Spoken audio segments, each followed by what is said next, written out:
ان کی وجہ سے دنیا کی آبادی پر تباہی نازل ہو رہی ہے. سوری مجھے بتائیں یہ وہ فرشتے ہیں جو شیطان کی پیروی کرتے ہیں یا پھر ان کا جو ہے وہ ایسا کوئی بھی سچویشن نظر نہیں آتی ہے. صحیح. اگر یہ شیطان کی پیروی کر رہے ہوتے تو ان کے بارے میں ضرور آگاہی دی جاتی. صحیح. کیونکہ جو شیطان کی پیروی کر رہے تھے فرشتے ان میں سے کچھ تو جو ہے وہ قید کی حالت میں ہے, جو تاریخ غاروں میں انہیں قید کیا گیا ہے, جہنم کی تاریخ غاروں میں لکھا گیا ہے. لیکن یہاں پہ یہ جو فرشتے ہیں یہ کچھ خاص خدا کی طرف سے اپوائنٹڈ ہیں. وہ دریائے فرات کیونکہ مشرق کا ایریا ہے, ایسٹ میں آتا ہے ٹوٹلی, تو اس سائڈ پر جو ہے وہ بندھے ہیں. اور پھر اس کے ساتھ ہی جیسے ہی وہ بات کی گئی تو پھر کہا گیا کہ وہ تہائی آدمیوں کو مار ڈالنے والے ہیں. اور جیسے آپ نے آبادی کی بات کی کہ اس وقت کیا آبادی ہوگی یا تھی یا کیا سچویشن ہے, تو اس کا اندازہ ہم اس سے کر سکتے ہیں کہ جیسے آج دنیا کی آبادی 7.5 ارب ہے تقریباً, تو یعنی بلینز میں ہے. تو وہ آبادی کا اگر میں 1/3 کروں تو کچھ جو ہے وہ 3 ارب کے قریب چلی جاتی, یا جو ہے وہ تقریباً 2 ارب سے کچھ اوپر 2.5 ارب کے قریب. لیکن جب وہ وقت آئے گا اس سے پہلے بھی کچھ لوگ مر چکے ہوں گے. آبادی یقیناً یہ وقت نزدیک ضرور ہے, لیکن یہ ہے کہ آبادی کی جو سپیڈ ہے بڑھنے کی, رفتار جو بڑھنے کی, وہ بہت زیادہ ہے. ٹھیک ہے, اس بنا پر یہاں پر بھی یہ سچویشن ہو رہی ہے. وہ اس سچویشن میں بھی رہتے ہوئے وہ یہ سوچیں گے کہ یہ نارمل حالات ہے. صحیح. ٹھیک ہے, اور وہ آنے والی مصیبت کو وہ کوئی بڑی بات نہیں سمجھیں گے. وہ کہیں گے ٹھیک ہے یہ تو اب روز کا کام ہو گیا دنیا میں, یہ تو نیوز سن سن کے ہم جو ہے وہ سن ہو چکے ہیں. ہماری بھی یہی سچویشن ہے. اب نیوز پر کوئی بھی بڑی خبر بھی آ جائے, کچھ بھی ہو جائے, چاہے جو ہے وہ بچے کو جو ہے مذہبی منافرت یا مذہبی تعصب کی بنا پر اسکول میں مار دیا جائے, بچے کو جو ہے وہ اسکول سے نکال دیا جائے, بچے کو ڈانٹ دیا جائے, کوئی ایشو نہیں. ٹیچر جو ہے وہ غریب ہونے کی بنا پر اس کو کیا کیا جائے کہ بھائی آپ وہ انگلش اسپیکنگ نہیں ہے, آپ پرائیویٹ اسکول میں جاب نہیں کر سکتی, اور گھر کی کمانے والی وہی اکیلی ٹیچر ہو, تو اس کا بی پی لو ہو کے وہ گر جائے, اس کی ڈیتھ ہو جائے, لیکن اس کو ہاسپٹل نہ لے کے جایا جائے. تو ایسی نیوز بھی آنے سے ہمیں کوئی فرق نہیں پڑتا ہے. اب ہم جو ہے وہ عادی ہو چکے ہیں. گاڑیاں جلا دی جائیں, بسیں جلا دی جائیں, چھوٹے بچوں کو خدا نخواستہ جو ہے وہ ریپ کر کے قتل کر دیا جائے, کوئی پرابلم نہیں ہے ہمیں. ٹھیک ہے, مذہبوں کی بنیاد پر یا مذہب کی بنیاد پر ہم کہیں پر کوئی مسجد گرا دیں, مندر گرا دیں, چرچ کو بلاسٹ کر دیں, کوئی فرق نہیں پڑتا ہمیں. تو ہم عادی ہو چکے ہیں. صحیح, یہ ہمارے لیے اب جو ہے وہ نارمل روٹین کی باتیں, مطلب یہ بھی تباہی ہی ہے جو یہ یقیناً. یہ دیکھیں یہ ہماری جو ہے مین چیز جو ہے وہ دیکھیں انسان ہے. پوری دنیا کا مرکز جو ہے وہ انسان ہے. جو اس کے ماحول میں چیزیں موجود ہیں وہ اس سے وابستہ ہے, وہ اس کے لیے ہے, انسان ان کے لیے نہیں. ٹھیک ہے, گاڑیاں انسانوں کے لیے ہوتی ہیں, انسان گاڑیوں کے لیے نہیں ہوتے. ٹھیک ہے, اچھی چیزیں انسانوں کے لیے ہیں, کھانا انسان کے لیے ہے, انسان کھانے کے لیے نہیں. ویسے ہی ہماری سوچ جو ہے وہ اصل میں دکھائی جا رہی کہ ہم کس طرح کی حالت کے جو ہے وہ شکار ہوتے چلے جا رہے. ہم اپنے آپ کو بالکل اس طرح کے ماحول میں ہم نے تصور کر لیا ہے کہ ہم کہیں پر بھی رہیں کوئی پرابلم نہیں ہے. ہم اس بات کو چھپا کس طرح سے کن الفاظ میں بھی لیتے ہیں, ہر بات میں شکر گزاری کرنی چاہیے, یہ بھی کچھ لوگوں کا ماننا ہے. لیکن خدا نخواستہ جب وہی حالت ہمارے گھرانے میں ہمارے کسی پیارے کے ساتھ اگر ہو جائے, خدا نہ کرے کسی کے ساتھ بھی ایسا ہو, تو پھر ہم شکر گزار نہیں ہوں گے. صحیح, اس وقت ہماری صورتحال بالکل مختلف ہو جائے گی, ہماری سوچ رویہ الگ ہو جائے گا. بالکل. اب یہاں پر بھی یہی سچویشن, لوگ آبادی بڑھاتے چلے جائیں گے لیکن وہ ان حالات کو سمجھنے کی کوشش نہیں کریں گے. سر اس میں ایک بات میرے ذہن میں آئی ہے کہ اس وقت بھی برتھ ریٹ بڑھتا جائے گا. یقیناً وہ برتھ ریٹ تو جو ہے وہ کنٹینیوسلی ہے, لائف چل رہی ہے تو اس وقت بھی ایسا ہی ہوگا. بالکل. خداوند یسوع مسیح کی ایک بات یاد رکھیے, جب اس نے یہ کہا متی 24ویں باب میں کہ جیسا نوح کے زمانے میں ہوا تھا, اس کے طوفان کے آنے کے دنوں میں ہوا تھا, لوگ بیاہ شادی کرتے, کاروبار کرتے, کھاتے اور شرابیں پیتے, اور ایک دوسرے کے ساتھ میل جول کرتے تھے, گھر بناتے تھے, ویسا ہی ابن آدم کے آنے کے دنوں میں ہوگا. صحیح. جیسا نوح کے زمانے میں سچویشن تھی, یعنی یسوع نے بالکل کلیئر پکچر ہمیں دے دی کہ وہاں پہ لوگ جو تھے وہ بیاہ شادی بھی کر رہے تھے, ان کو حضرت نوح بار بار کہہ رہے ہیں کہ طوفان آنے والا ہے, پوری دنیا برباد ہو جائے گی, آپ لوگ توبہ کرو. لیکن ان کے لیے وہ ایک ایسا نیوز چینل بن چکا تھا جو روز سن سن کے وہ سن ہو چکے.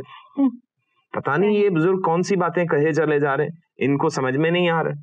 تو یہ سچویشن ہے یہاں پر بھی. یہی ہماری بھی یہ باتیں ہو سکتا ہے لوگوں کو سن سن کے وہ سن ہو چکے ہوں, لیکن یہ 1/3 آدمی, اگر میں 6 ارب کا کروں 1/3 تو 2 ارب بنتا ہے. اگر جو ہے وہ 7 ارب کا ہو, کم پاپولیشن نہیں ہے, بہت زیادہ پاپولیشن. اینڈ آئی تھنک ہمارے ویورز کو بھی سمجھنا چاہیے کہ جب ہم 1/3 آدمیوں کی بات کرتے ہیں, ہماری آدھی سے زیادہ دنیا کا آدھا حصہ, ایک پورا حصہ تباہ ہو جائے گا. بالکل جو وہ یہ اس میں لوگ مارے جائیں گے, اس میں لوگ ہلاک ہوں گے, اس میں عورتیں, بچے, بوڑھے, جوان, یہ سب کی باری آئے گی. ان سب کے بارے میں کہا جا رہا ہے. سر ایک اور چیز میرے مائنڈ میں آ رہی, سوری اسی سے ریلیٹڈ, اگر ہم بچوں کی بات کریں تو صرف بچوں کو تب شاید نالج نہیں ہوگا اس کے بارے میں. یقیناً بچے جو ہے وہ چھوٹے چھوٹے انفینٹس ہیں, اس وقت ان کا دیکھیں وہ تو دنیاوی طور پر تو وہ ہلاک ہوں گے نا, وہ تو ہوں گے. لیکن سر جب انہیں گناہ کے بارے میں یا ان تباہی کے بارے میں, جس طرح جو بڑے ہیں ان کو علم ہوگا, انہیں پتا ہے کہ جی وہ خدا کو انہوں نے قبول نہیں کیا, اس کی راست بازی میں نہیں آنا چاہے وہ, تو اسی لیے وہ اس مصیبت بھرے زمانے میں ہے. لیکن جو سب بچے ہوں گے ان کو تو اس بارے میں علم نہیں ہوگا. یقیناً ہے. دیکھیں اس میں خدا جو ہے وہ بہترین منصف ہے. خدا ہم سے زیادہ بہتر سب کچھ جانتا ہے, اسے سب پتا ہے. اور بائبل یہ فرماتی ہے کہ بچوں کے فرشتے خدا کا منہ ہر وقت دیکھتے رہتے ہیں. وہ گناہ کے بارے میں نہیں جانتے ہیں بچے, لیکن وہ گناہ کی حالت میں ضرور پیدا ہوتے ہیں. زبور 51 میں واضح لکھا ہے کہ مجھے میری ماں نے گناہ میں پیدا کیا. صحیح. تو یہی چیز ہے, ہر انسان گنہگار ہے حضرت آدم کے گناہ کے باعث, کیونکہ وہ ایک خاندان کا سربراہ ہے. وہ خاندان ہے پوری دنیا, اور جب انہوں نے گناہ کیا تو پھر اس کے باعث خدا کی نظر میں ان کا پورا خاندان گنہگار ہو گیا, اور ان کے خون میں گناہ شامل ہے. تو خون ٹرانسفر ہوتا ہے, اسی سے گناہ منتقل ہوتا چلا جا رہا ہے. یہ بچے بھی گناہ کی حالت میں پیدا ہوتے ہیں, کیونکہ خدا کا یہ قانون ہے. خدا نے شروع میں یہ قانون دیا کہ جس روز تو نے یہ پھل کھایا تو مرا. پھر آگے اس نے بتایا کہ جو جان گناہ کرے گی سو مرے گی, حزقیل کی کتاب میں بتایا. اب بچے چھوٹے پیدا ہوتے بھی ان کی ڈیتھ ہو جاتی ہے, بس صحیح ہے, انہوں نے تو کوئی گناہ نہیں کیا. اب اس اصول کے مطابق کہ صرف گناہ کرنے والی شخصیت مر سکتی ہے, جس نے گناہ نہیں کیا وہ نہیں مر سکتا. ٹھیک ہے, اس کا مطلب یہ تھا. لیکن بچوں کی ڈیتھ ہو رہی ہے, اس کا مطلب ہے ان کے اندر گناہ موجود ہے. اگر ان کے اندر گناہ کی وجہ سے, جی ان کے والدین کا گناہ ٹرانسفر ہوا ہے, ان کے بلڈ میں آیا ہے. لیکن جو لوگ مسیحی ایماندار ہو جاتے ہیں, جو توبہ کر لیتے ہیں, خداوند یسوع کو اپنا شخصی نجات دہندہ مان لیتے ہیں, وہ سب ان کی اولاد پاک ہو جاتی ہے. ٹھیک ہے. اور اگر وہ چھوٹی عمر میں ہی وہ اس دنیا سے رخصت ہوتے ہیں تو وہ کیا ہوں گے, وہ خدا کی حضوری میں ڈائریکٹ جائیں گے. ٹھیک ہے, یہ بائبل کا طریقہ کار. ٹھیک ہے. تو یہاں پر بھی 1/3 افراد جو ہیں وہ اسی حوالے سے مارے جائیں گے. دنیا کی 1/3 آبادی دیکھیں, وہ 4 فرشتے, ان میں کوئی وبا بھی جو ہے وہ پھوڑ سکتے ہیں. ٹھیک ہے. ان کو جو ہے وہ کسی ڈیمونک انفلوئنس بھی جو ہے وہ کچھ ہو سکتی ہے. بدروہیں بھی کسی جو ہے وہ طرح سے ان میں حلول کر سکتی ہیں, یا جانوروں میں بدروہیں آ جائیں, جانور اٹھ کے مارنا شروع کر دیں لوگوں کو, جیسے ہم پیچھے مکاشفہ 9ویں باب میں 5ویں نرسنگے میں دیکھ چکے ہیں. وہ ٹنڈیوں کی سی صورت کی تھے جو ہے وہ. تو یہ ساری سچویشن یہاں پر نظر آ رہی کہ, اور اس کے بعد جو مجھے سچویشن آگے نظر آتی کہ یہ لوگ کیسے مارے جائیں گے. ان کے فوراً بعد بتایا گیا, اور فوجوں کا شمار وہ 20 کروڑ تھا. 20 کروڑ سپاہی, جی 20 کروڑ تعداد ہونا کیا کوئی ہم دنیا میں دیکھتے ہیں کہ کہیں بھی 20 کروڑ کی تعداد میں سپاہی موجود ہوں. ہمارے پاکستان میں تو ایسا ہو نہیں سکتا. ہمارے ملک کی تو آبادی جو ہے وہ 20 کروڑ ہے ٹوٹل. تو ہمارے پاس تو ہو نہیں سکتی. تو آپ کی نظر میں کیا خیال ہے کہ ایسی کوئی جگہ ہے جہاں پہ 20 کروڑ سپاہی جو ہے وہ انڈیا کی آبادی 1.25 ارب ہے. 1 ارب یعنی 125 کروڑ ہے. ٹھیک ہے, ہمارے یہاں 22 کروڑ ہے ٹوٹل, تو ان کی آبادی جو ہے 125 کروڑ ہے. 125 جی, لیکن ان کے پاس بھی فوج کی تعداد اتنی نہیں ہے. ٹھیک, اس سے زیادہ آبادی والا ملک ایک ہی ہے چائنا. ان کی آبادی 1 ارب 50 کروڑ ہے. ٹھیک ہے, یعنی 150 کروڑ ان کی آبادی. ان کی اس وقت فوج کی تعداد وہ پورے 20 کروڑ ہے. چائنا جی, چائنا کی فوج اس وقت پوری دنیا میں سب سے زیادہ ہے, کسی ملک کی آبادی کے برابر ہے. اگر وہ ایک ملک کو بھر دیں تو وہ پوری فوج سے بھی بھر سکتے ہیں. وہ اتنا بڑا, مطلب ہمارے پورے ملک میں تو پوری فوج ہی آ جائے گی. فوج ہی آ سکتی ہے. یعنی ان کا جو ہے وہ ایک بندے کو جو ہے وہ ان کا ایک فوجی مارنے کے لیے بھیجیں تو وہ ایک بندے کے لیے ہو سکتا ہے. یعنی ایک مثال ہے. لیکن یہ وہ وقت ہے جس میں یہ دیکھ رہا ہوں کہ یہ صرف کسی ایک ملک کی فوج کا مسئلہ نہیں ہوگا. اب جیسے یونائٹڈ نیشن کسی خاص جو ہے وہ مشن کے لیے ملکوں کی یا قوموں کی وہ فوجوں کو بلاتے ہیں, تو وہ اگر کوئی بڑا مشن ان کے سامنے ہو تو پھر وہ بہت سے فوجوں کو اکٹھا کر سکتے ہیں. صحیح. اب یہاں پہ یہ وہ دور ہے جب مخالف مسیح کا دور ہے. تو مخالف مسیح ایک پوری دنیا پر حکمران شخصیت ہے. وہ پوری دنیا کی تمام فوجیں اس کے کنٹرول میں ہوں گی. تو اب وہ فوجوں کو اکٹھا کر کے وہ کسی ملک کی فوج کو بھی اکٹھا کر سکتا ہے یا مختلف ممالک کی افواج میں سے ملا کر 20 کروڑ کر سکتا ہے. اور وہ دریائے فرات کی طرف جا کے تو جو ہے وہ یہ حملہ کرنے والا ہے. مینز یہ کہ یہ جو فوج ہے, سپاہی جن کا ذکر کیا گیا ہے, یہ اینٹی کرائسٹ کی طرف سے ہوگا. بالکل, یہ ڈیفینیٹلی اینٹی کرائسٹ کی طرف سے ہوگا. مخالف مسیح اس میں شامل ہے. کیونکہ وہ تو پہلی مہر سے اس کا کام شروع ہو چکا ہے. جب مصیبت کے 7 سالہ دور کا آغاز ہوتا ہے تو مخالف مسیح کے کام کا آغاز ہو چکا ہے. بے شک وہ ایک یعنی ظاہر اسٹیج پہ ظاہر ہونے والی شخصیت وہ اسی وقت ہوگی, لیکن اس کا سیٹ اپ تو پہلے سے چل رہا ہے. صحیح. پوری دنیا میں مختلف نظام چل رہا ہے. اب آپ جو ہے وہ دیکھیے کہ لوگ گوگل پر ایک دوسرے کو آسانی سے سرچ کر سکتے ہیں, یوٹیوب پہ سرچ کر سکتے ہیں, سوشل میڈیا بہت سا ہے, فیس بک ہے, ٹویٹر ہے, اسکائپ ہے, یہ سارے سوشل میڈیاز ہیں. یہ تمام جو یہ میڈیاز ہیں, آخر کار وہ وقت آئے گا کہ ان پر ایک شخص کنٹرول کرے گا. یہ سارے کے سارے ابھی مختلف لوگوں کے ہاتھ میں ہیں, لیکن وہ سارے کے سارے جو ہے بظاہر وہ شریف ہی لوگ ہیں. ان کو جنگ و جدل کی ضرورت نہیں ہے, وہ لڑنا نہیں چاہتے, وہ صرف بزنس کر رہے ہیں تاکہ زیادہ ارننگ کریں یا اپنے بزنس کو پھیلائیں. یہ مین ان کی سوچ ہے. ان کا پیسہ کمانا مین مقصد بعض لوگوں کا نہیں ہوتا. ان کا مقصد صرف یہ ہوتا ہے کہ لوگ جو ہیں وہ اس میں انوالومنٹ زیادہ ہو یا ان کا انفلوئنس لوگوں پر تاثر یا اثر جو ہے وہ بڑھ جائے. اب وہ جو ہے وہ اتنے بڑے فوجی سسٹم کے سامنے ان کی کوئی حیثیت نہیں. وہ ان کے انڈر کنٹرول ہوں گے. یہ پورے کا پورا سوشل میڈیا, بلکہ پورا جو ہے الیکٹرانک میڈیا, پرنٹ میڈیا اور جتنا بھی میڈیا کی اقسام ہوں گی وہ سب کے سب اس کے اینٹی کرائسٹ کے کنٹرول میں ہوں گی. وہ ان کو کنٹرول کرے گا, وہ جیسے کہے گا ویسے کیا جائے گا. تو اس لیے یہ لوگوں کو مارنے کا اختیار جو ہے وہ فوجوں کو وہ دے گا اور وہ ان کو بھیجے گا دریائے فرات کی طرف سے. ٹیکنیکلی کھیلے گا وہ. ڈیفینیٹلی. دیکھیں جو ہے وہ دنیا کا سب سے بڑا سیاسی رہنما ہوگا.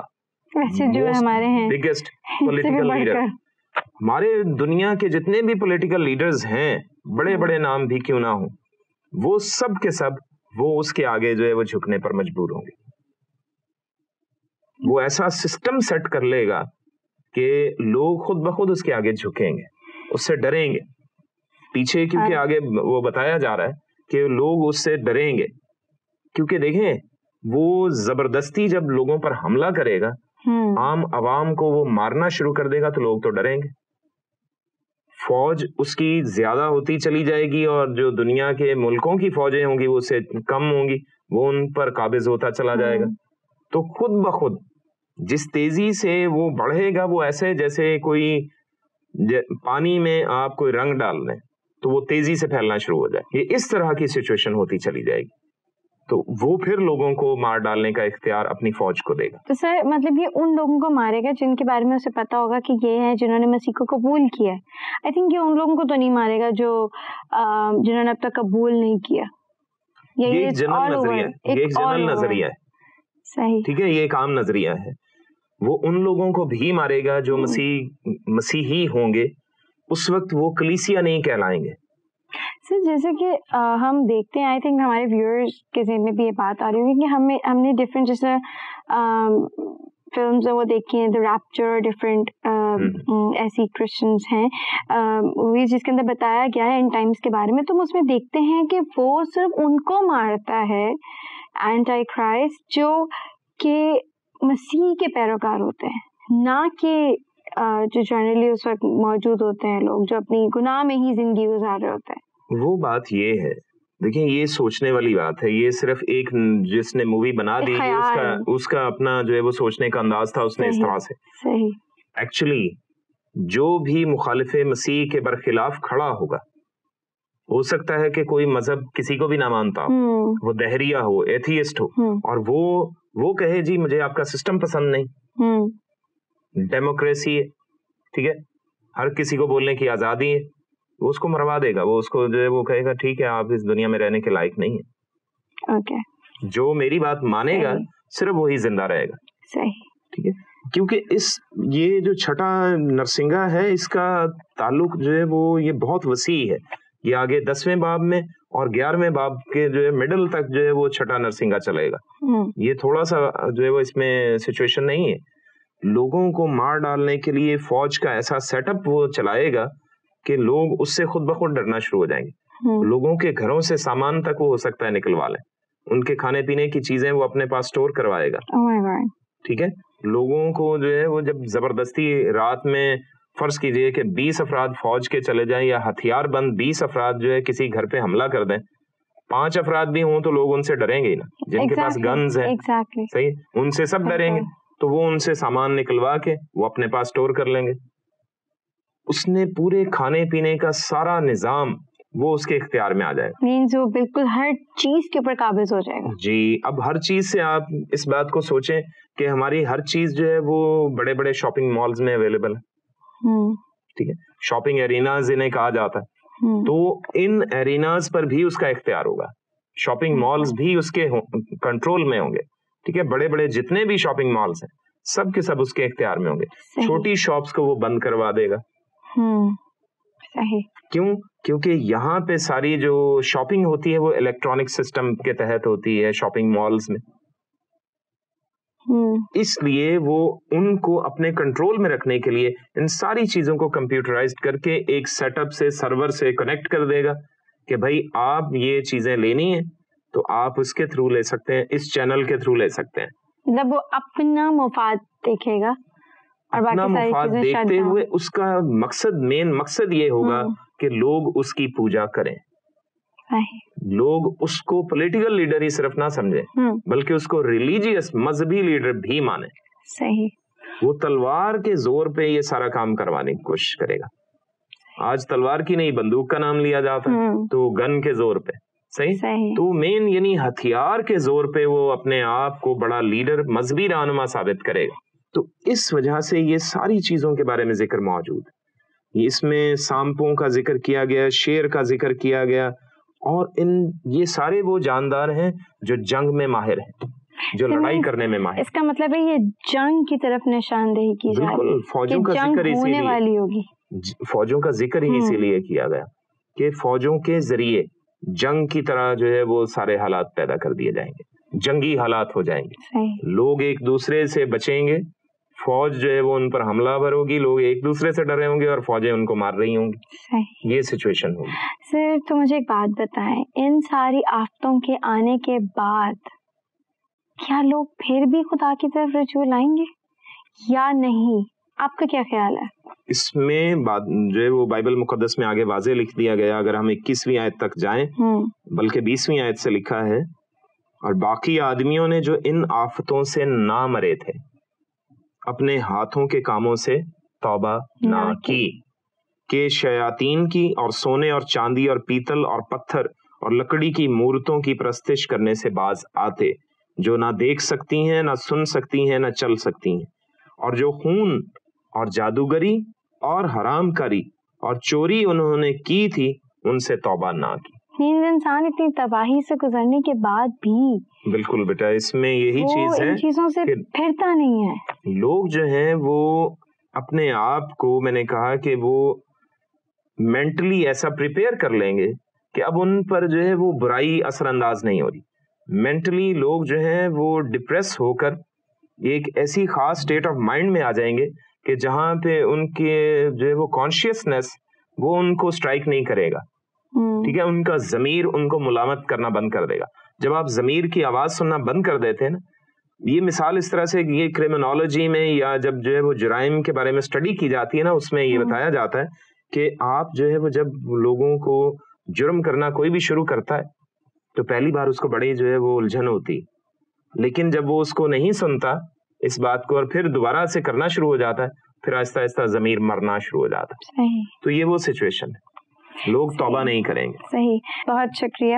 ویورز، جیسا ہم اپنی طرف سے کوشش کر سکتے ہیں، ہم ان گہرے بھیدوں کو آپ کے سامنے کھولیں تاکہ آپ ان گہری اور عمیق باتوں کو سیکھیں اور سمجھیں اور اپنی زندگیوں میں عمل انداز کرنے والے ہوں۔ ہم نے گزشتہ اتنی ساری تباہیوں کے بارے میں ہم دیکھتے آ رہے ہیں، لیکن ہمیں اپنے آپ میں، اپنے اندر، اپنے ضمیر کی ملامت کرنے کا وقت ہے کہ ہم سوچیں اور سمجھیں کہ اب واقعی میں ہم مسیح کی راہ پر چلنے والے ہیں یا پھر ہم شیطان کے پیروکار ہیں۔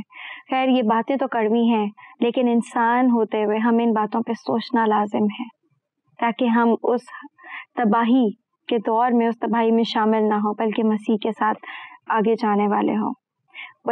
ایک بار پھر ہم آپ کی خدمت میں حاضر ہوں گے ایک نیو ایپیسوڈ کو لے کے۔ تب تک کے لیے God bless you and thank you very much.